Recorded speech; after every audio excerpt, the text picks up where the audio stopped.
दज्जाल को कुछ चीजों में पावर दे रखा है और वो अपने पावर का फुल इस्तेमाल करेगा। आइए जरा देखें, हदीस के अंदर आया, सही मुस्लिम किताबुल फितन किताब नंबर 52 हदीस नंबर 2934 2934, माहू जन्नतुन व नारुन फनारुहु जन्नतुन व जन्नतुहु नारुन, उसके साथ जन्नत और जहन्नम भी होगी और उसकी जहन्नम जन्नत है और उसकी जन्नत जहन्नम है। फिर इसी तरीके से बयान किया जा रहा है कि दो नदियां भी उसके साथ होगी, एक सफेद होगी और दूसरी नदी जो है वो आग वाली होगी, अपने साथ वो लेके चलेगा।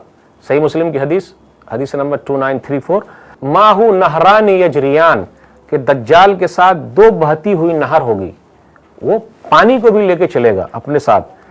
नबी सल्लल्लाहु अलैहि वसल्लम ने फरमाया, याद रखना वो असली नहर है, आग वाली जो नहर है असली नहर है, आंख बंद करके उसमें से पानी पी लेना, कुछ नुकसान नहीं होगा। लेकिन जो उसकी असली नहर होगी, जो लोगों को दिखाएगा, लोगों को बेवकूफ बनाएगा, लोगों को फंसाएगा, तो खबरदार वो सही नहीं है।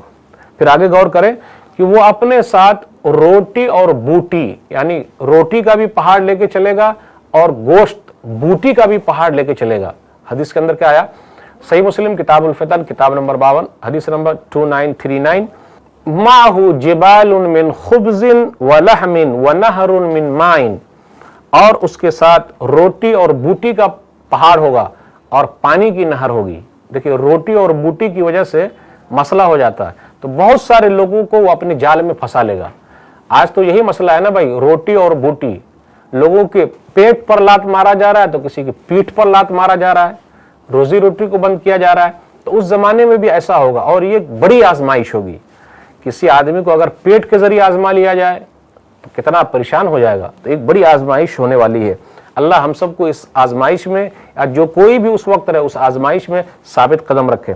अल्लाह ताला क्या करेगा, कुछ और पावर उसको देगा। हवा जो है उसके साथ चलेगी, यानी वो जमीन में कैसे तेजी के साथ चलेगा, यानी जमीन में उसका तेज चलना कैसे होगा, कल गैस, बारिश की तरह, इस्तदबरत हुर्रीह, जिस बदली को हवा तेजी के साथ ले जाती है तो जमीन में वो उसी तेजी के साथ चलता रहेगा। फिर इसी तरीके से यह बयान किया जाता है कि लोग उसके ऊपर ईमान ले आएंगे और उसकी बात मान लेंगे। फिर और बयान किया जाता है सही मुस्लिम की हदीस, हदीस नंबर 2938, के दज्जाल के फौजी एक आदमी को पकड़ के लाएंगे। फिर उसके बाद वो आदमी कहेगा, अशहदु अन्नका दज्जाल, मैं गवाही देता हूं कि तू दज्जाल है। फिर दज्जाल लोगों के सामने उसको कत्ल करके जिंदा करेगा। फिर उसके बाद वो बुलाएगा तो वो हंसता हुआ आएगा और दोबारा अगर कत्ल करना चाहेगा तो कत्ल नहीं कर पाएगा। तो ये जो पक्के मोमिन है वो आराम से रहेंगे, क्योंकि उन्होंने अहादीस में उसकी निशानियां देख ली है, इसलिए वो आराम के साथ रहेंगे। फिर उसके साथ जमीन के अंदर से जितने खजाने हैं वो निकलेंगे, कयासिब नहल, शहद की मक्खी की तरह खजाने उसके साथ चलेंगे। वो आसमान से कहेगा बारिश नाजिल कर, बारिश बरसा, आसमान बारिश बरसा देगा। वो जमीन से कहेगा पौधा उगा, खेतियां उगा, जमीन जो है वो उगा देगी। फिर इसी तरीके से वो खजानों के पास से गुजरेगा, जमीन से कहेगा खजाना निकल, खजाना जो है वो निकल कर और शहद की मक्खी की तरह उसके साथ चलता रहेगा। तो ये कुछ तरीके ऐसे हैं कि वो लोगों के सामने जिक्र करेगा। और उस जमाने में ये हालत हो जाएगी कि छोटे छोटे अनार जो है वो बड़े बड़े नजर आएंगे।